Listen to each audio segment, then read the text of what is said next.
So, I think we are recording now. Let me just make sure. Yep, recording has started. All right. So, Nikki, could you tell me about a time you used your management of relationships to get the objectives of the project achieved? What was the situation and what actions did you take? So I'm going to try to relate my answers to Wells Fargo when I can.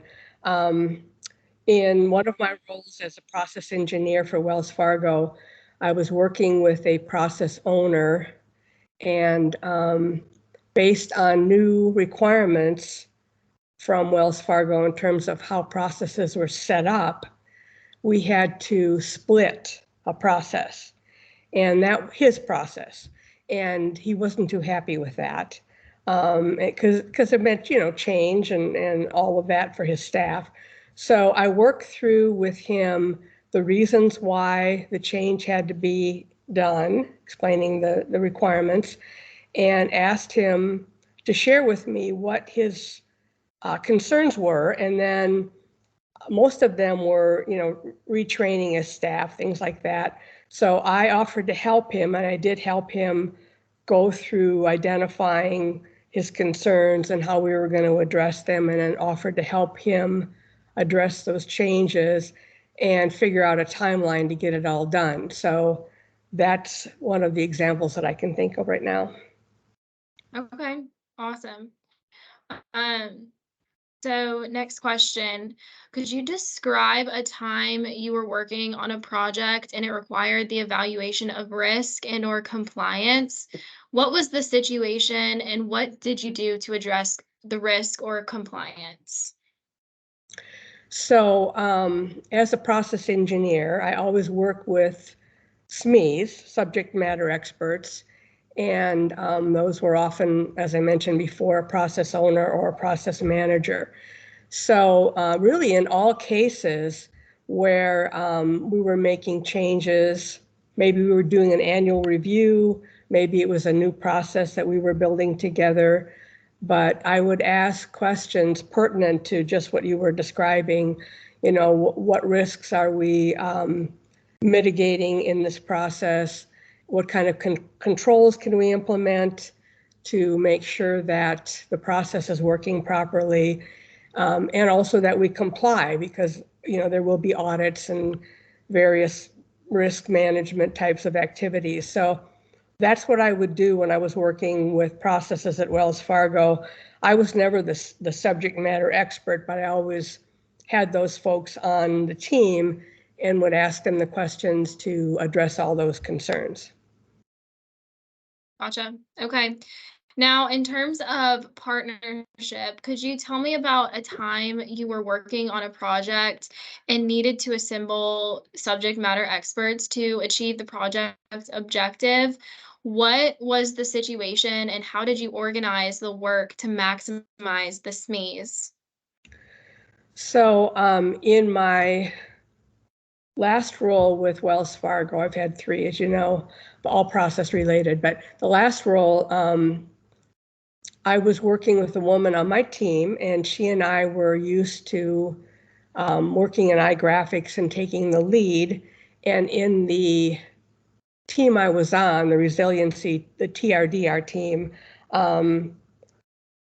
at that time in the evolution of processes at Wells Fargo, the enterprise folks were the only ones that could use iGraphics as a tool, even though Sue and I were, had been using it in prior years.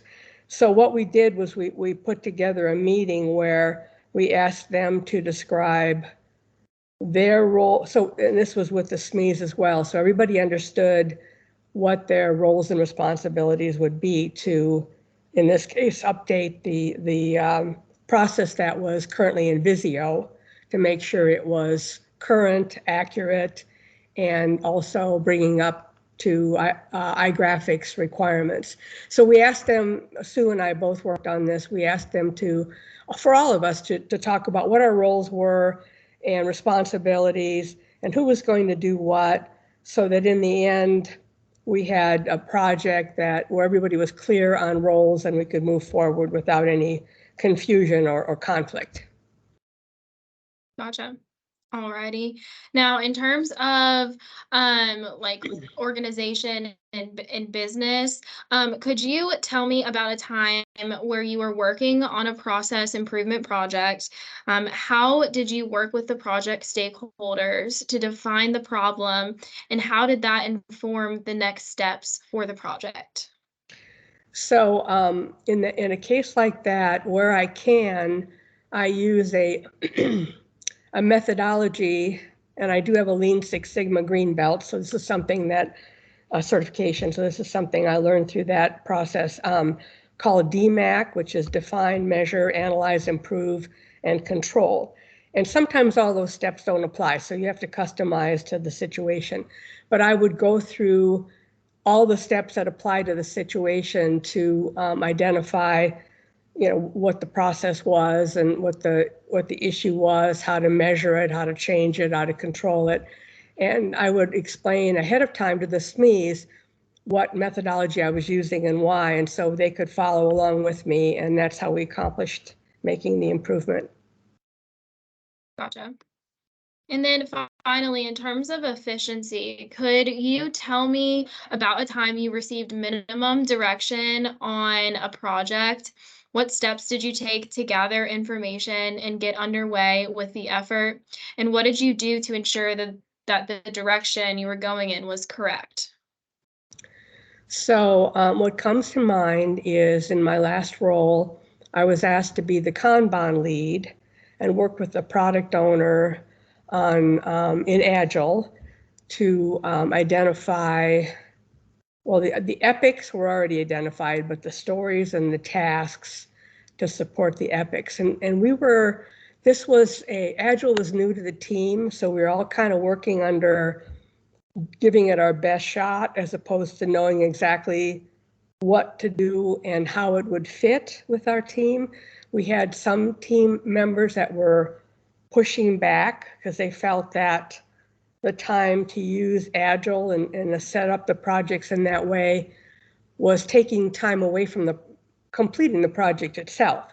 So we didn't have any real exact direction on how to do that. It was do the best you can to try to make it fit and then work with the team to identify where the problems and challenges are and figure out a way to make it all better. One of the things that I did as a Kanban lead was run a monthly retrospective meeting where I'd get the team together for an hour and we would talk about the issues we were having and how to correct them. And then in the next month, we'd talk about whether the corrections had worked or not, and maybe we needed further changes. So that's kind of what comes to mind with the question you just posed. Gotcha. Well, that concludes all of my questions. I'm gonna go ahead and stop recording. Okay.